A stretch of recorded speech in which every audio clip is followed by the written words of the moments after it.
सोचिए एक उम्मीदवार ने सालों तक सुबह 4 बजे उठकर मैदान में पसीना बहाया है, लिखित परीक्षा के लिए रात रात भर जागकर पढ़ाई की है। जो कि आसान काम नहीं है। बिल्कुल नहीं। उसने रिटन टेस्ट निकाल लिया, दौड़ में भी झंडे गाड़ दिए, शारीरिक और मानसिक रूप से वो हर कसौटी पर खरा उतरा है। लेकिन फिर महज एक कागज के टुकड़े की वजह से उसे बाहर कर दिया जाए। जी, या फिर फॉर्म में नाम की स्पेलिंग में ए की जगह ई लिखा होने के कारण उसे चयन प्रक्रिया से बाहर का रास्ता दिखा दिया जाए। सालों की मेहनत 1 सेकंड में खत्म। डरावना है ना? नमस्कार दोस्तों, नॉलेज एकेडमी 24 में आपका स्वागत है। मैं ये वीडियो ये गहन चर्चा आप लोगों के लिए बना रही हूँ ताकि आपकी सारी डाउट क्लियर हो जाए। अगर वीडियो अच्छा लगे तो लाइक और सब्सक्राइब जरूर करें। हाँ, और ये चर्चा बहुत ही प्रासंगिक है आज के समय में। बिल्कुल। तो आज का हमारा विषय है बिहार पुलिस भर्ती, दस्तावेज सत्यापन एवं सफलता मार्गदर्शिका। ये स्रोत जो डॉक्यूमेंट्स आज हम एनालाइज कर रहे हैं वो बिहार पुलिस सिपाही भर्ती विज्ञापन संख्या 01/2025 के लिए आयोजित होने वाली दस्तावेज सत्यापन यानी डीवी प्रक्रिया का एक विस्तृत और व्यवहारिक मार्गदर्शिका प्रदान करते हैं। और सही मायनों में कहें तो इस प्रक्रिया को लोग बहुत हल्के में लेते हैं, जबकि असलियत में ये एक सर्वाइवल गाइड की तरह है। Survival guide? वो कैसे? देखिए, भर्ती बोर्ड का काम सिर्फ आपकी शारीरिक और मानसिक क्षमता जांचना नहीं है। उनका काम ये सुनिश्चित करना भी है कि जो व्यक्ति पुलिस जैसी संवेदनशील और जिम्मेदार नौकरी में आ रहा है, उसकी कानूनी और दस्तावेजी पृष्ठभूमि पूरी तरह से साफ हो। मतलब कोई झोल झाल ना हो। एकदम सही। आज हम उन बारीक नियमों की परतें खोलेंगे जहां सबसे ज्यादा होनहार अभ्यर्थी मात खा जाते हैं। तो चलिए इस कागजी चक्रव्यूह को सुलझाते हैं। सबसे पहले बात करते हैं उन दस्तावेजों की जो किसी भी उम्मीदवार के वजूद और उसके हकों की बुनियाद तय करते हैं। यानी निवास प्रमाण पत्र, जिसे हम डोमिसाइल कहते हैं, और जाति प्रमाण पत्र। जी, इनमें निवास, जाति और क्रीमी लेयर यानी एनसीएल जैसे महत्वपूर्ण प्रमाण पत्रों की वैधता और उन्हें बनवाने के सही तरीकों के बारे में गहराई से बताया गया है। आधिकारिक दिशा निर्देशों को देखें तो निवास प्रमाण पत्र को किसी भी प्रक्रिया का गेट पास माना गया है, लेकिन मुझे सबसे बड़ा कंफ्यूजन इसकी एक्सपायरी डेट को लेकर दिखता है। हाँ, ये कंफ्यूजन इसलिए है क्योंकि लोग कागज पर लिखी तारीख को ही सब कुछ मान लेते हैं। तो क्या तारीख मायने नहीं रखती? नहीं, ऐसा नहीं है।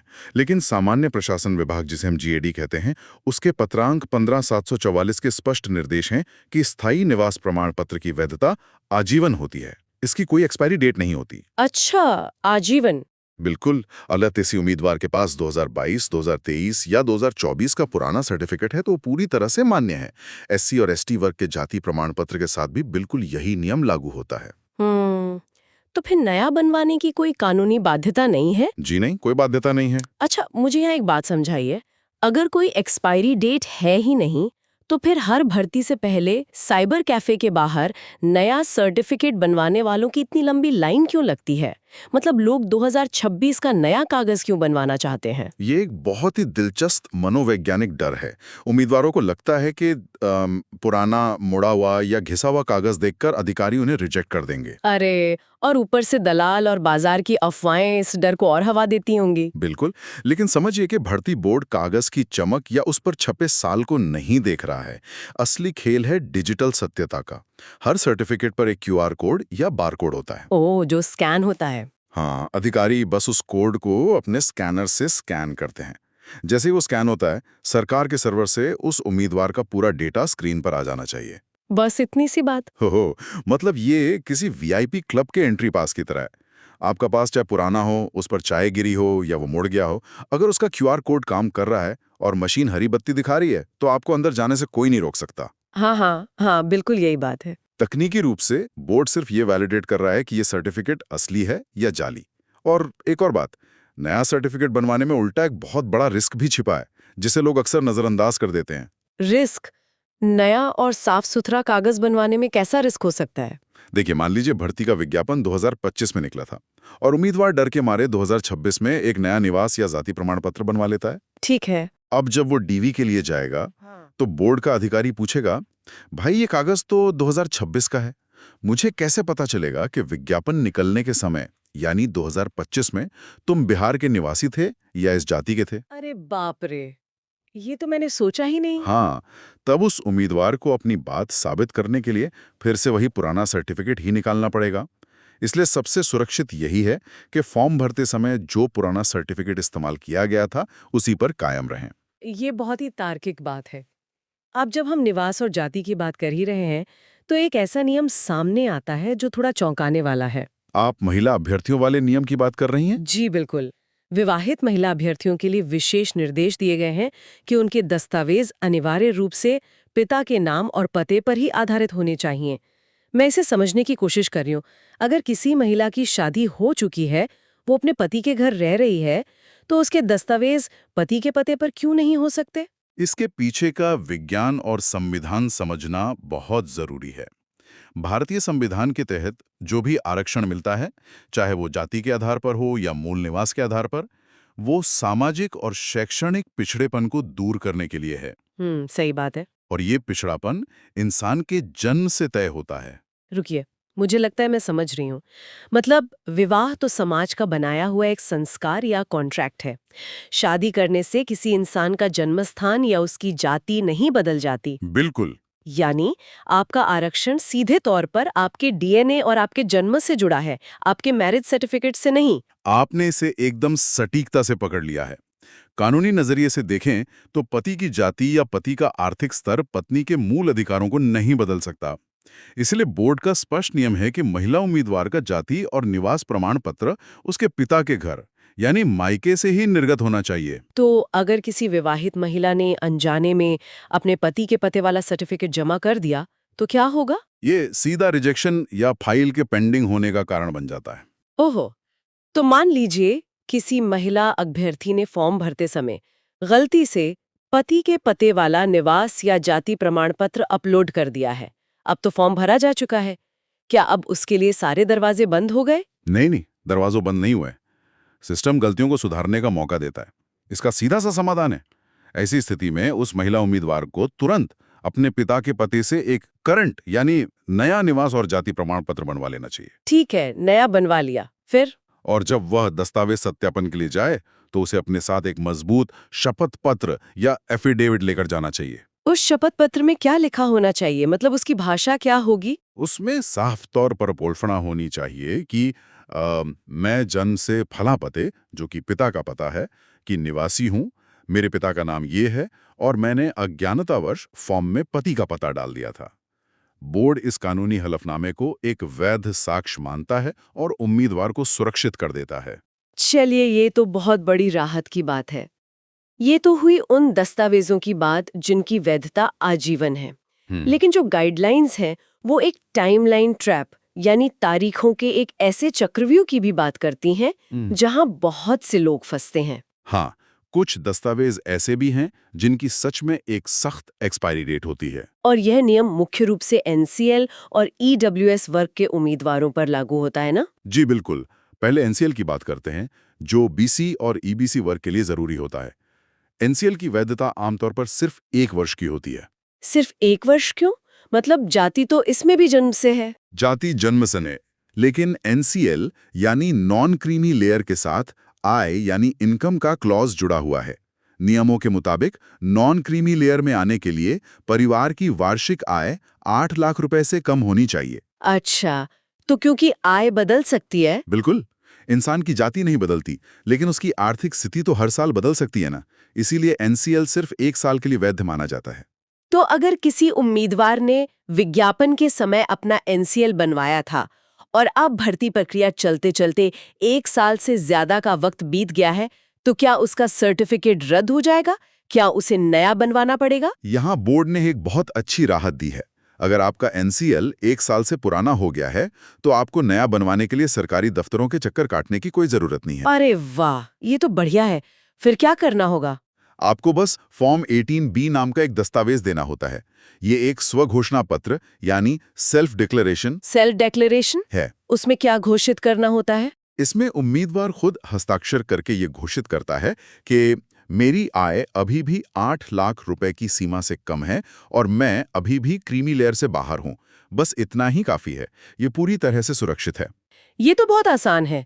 लेकिन जहां तक मैं देख पा रही हूं, EWS यानी आर्थिक रूप से कमजोर वर्ग के मामले में नियम बहुत ज्यादा सख्त हैं। गाइडलाइंस कहती हैं कि EWS सर्टिफिकेट उसी वित्तीय वर्ष या फाइनेंशियल ईयर का होना चाहिए जब विज्ञापन निकला था। हाँ, EWS का नियम थोड़ा ट्रिकी है। मान लीजिए कोई उम्मीदवार आज वास्तव में गरीब है, तो बोर्ड पिछले साल के वित्तीय वर्ष के सर्टिफिकेट को लेकर इतना अड़ियल क्यों है? क्या ये नियम थोड़ा अन्यायपूर्ण नहीं लगता? ये सवाल बहुत से उम्मीदवारों के मन में उठता है। देखने में कठोर लग सकता है, लेकिन इसके पीछे पूरी कानूनी निष्पक्षता है। इसे एक उदाहरण से समझते हैं। हाँ, बताइए। मान लीजिए एक उम्मीदवार है कबीर। 2024 में जब फॉर्म निकला था, तब उसके परिवार की आर्थिक स्थिति बहुत खराब थी। हाँ, अब नहीं रहा। बिल्कुल। बोर्ड को ये जानना है कि जिस दिन उसने फॉर्म भरा था, क्या उस दिन वो EWS श्रेणी का हकदार था या नहीं। मतलब भर्ती प्रक्रिया के सारे नियम उसी दिन फ्रीज हो जाते हैं जिस दिन विज्ञापन जारी होता है। एकदम सही शब्द इस्तेमाल किया आपने। इसे कानूनी भाषा में कट ऑफ डेट कहते हैं।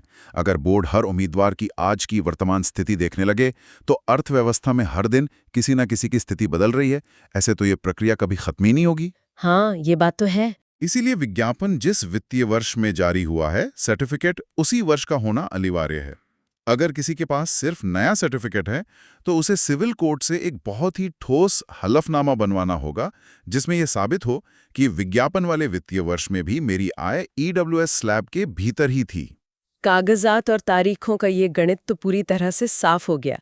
लेकिन अब बात करते हैं एक बहुत ही आम मानवीय चीज की, गलतियों की।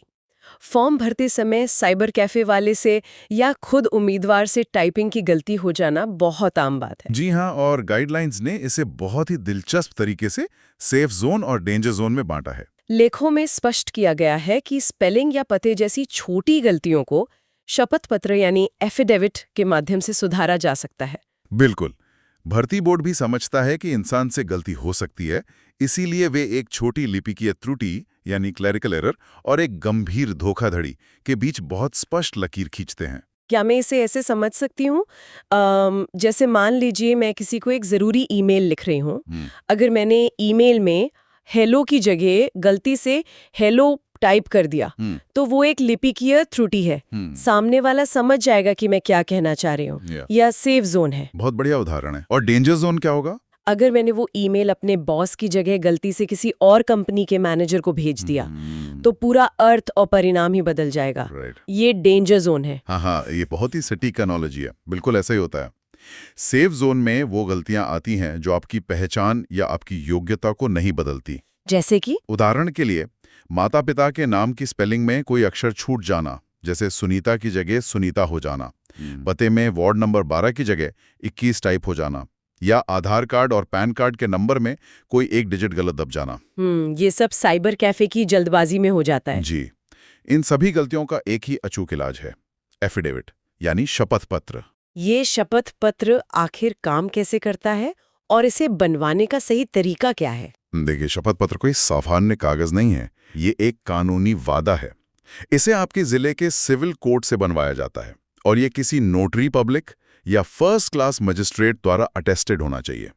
इसके लिए 10, 20 या 50 रुपए के स्टाम्प पेपर का इस्तेमाल होता है। तो उसमें क्या लिखना होता है? इसमें आप कोर्ट के सामने कसम खाकर लिखते हैं कि फॉर्म में दर्ज गलत जानकारी और मेरे मूल दस्तावेज में दर्ज सही जानकारी दोनों एक ही व्यक्ति यानी मेरी हैं।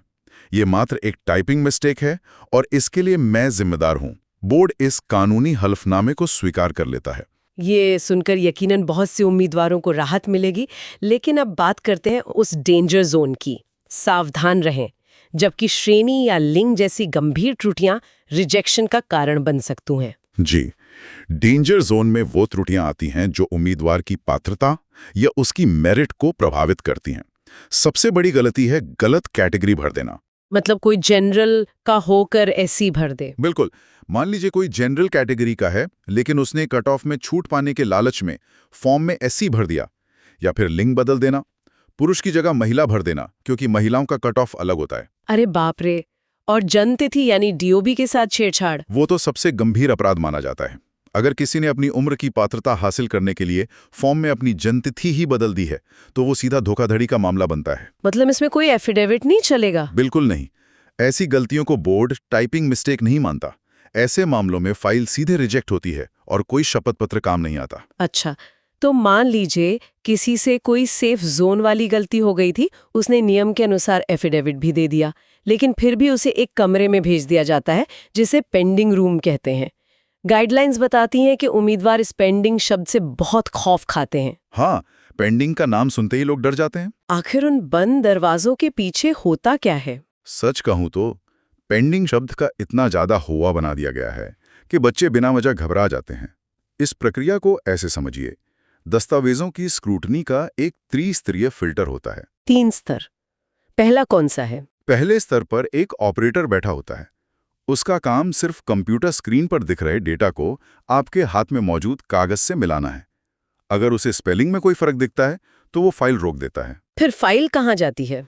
फिर फाइल दूसरे स्तर पर समीक्षक अधिकारी के पास जाती है। ये अधिकारी आरक्षण के नियमों और दस्तावेजों की बारीकी से जांच करते हैं। अगर उन्हें लगता है कि एफिडेविट सही है तो वो फाइल क्लियर कर देते हैं। और अगर मामला वहां भी ना सुलझे? तब जाकर फाइल तीसरे स्तर यानी पेंडिंग रूम में जाती है। मतलब ये पेंडिंग रूम स्कूल के प्रिंसिपल के ऑफिस जैसा है। नाम सुनकर ही पसीने छूट जाते हैं, लगता है अब तो पक्का सजा मिलेगी।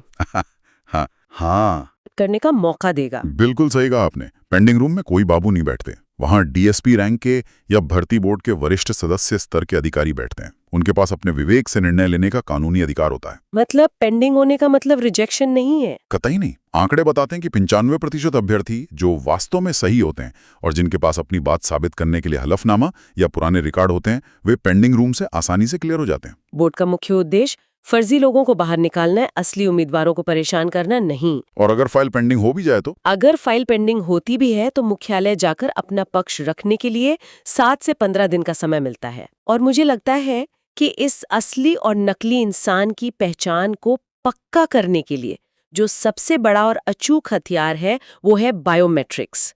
इसके अतिरिक्त ये सामग्री बायोमेट्रिक्स के महत्व पर जोर देती है, जो आपकी सही पहचान सुनिश्चित करने के लिए अत्यंत आवश्यक है। बायोमेट्रिक्स को आप इस पूरी भर्ती प्रक्रिया का ब्रह्मास्त्र कह सकते हैं। ये सबसे संवेदनशील और सबसे अहम हिस्सा है। जब कोई उम्मीदवार शारीरिक दक्षता परीक्षा यानी पीईटी देने जाता है तो उसके अंगूठे का निशान और आंख की पुतली यानी आइरिस का स्कैन लिया जाता है। तो क्या दस्तावेज सत्यापन के समय इसी डेटा का मिलान होता है? 100%। जब आप डीवी के लिए काउंटर पर जाते हैं तो सबसे पहले आपका बायोमेट्रिक लिया जाता है। अगर आपका अंगूठा और आंख का स्कैन उस डेटा से मैच हो गया जो आपने फिजिकल के समय दिया था, तो यकीन मानिए आपकी 90% समस्या वहीं खत्म हो जाती है। मतलब ये पक्का हो गया कि इंसान वही है? जी हाँ, क्योंकि अब बोर्ड के सामने ये साबित हो गया है कि जिस इंसान ने परीक्षा दी थी, जिसने दौड़ निकाली है, ये वही असली इंसान खड़ा है। उसकी जगह कोई मुन्ना भाई या सॉल्वर नहीं बैठा है। मान लीजिए किसी बेचारे उम्मीदवार का बैग चोरी हो जाए और उसका एप्लीकेशन फॉर्म या एडमिट कार्ड खो जाए, तो क्या तब भी बायोमेट्रिक्स उसे बचा सकता है? बिल्कुल बचा सकता है। अगर आपकी प्रिंटेड कॉपी खो भी गई है तो घबराने की कोई आवश्यकता नहीं है। भर्ती बोर्ड के सुरक्षित सर्वर पर आपका पूरा डिजिटल रिकॉर्ड मौजूद रहता है। आपके पास बस अपना एक वैध आईडी प्रूफ होना चाहिए। जैसे आधार कार्ड? हाँ, आधार या पैन कार्ड। जैसे ही आपका बायोमेट्रिक स्कैन मैच होगा, आपकी पूरी कुंडली और सारे दस्तावेज स्क्रीन पर आ जाएंगे। डिजिटल डेटा कभी नहीं खोता। ये तो बहुत तसल्ली वाली बात है।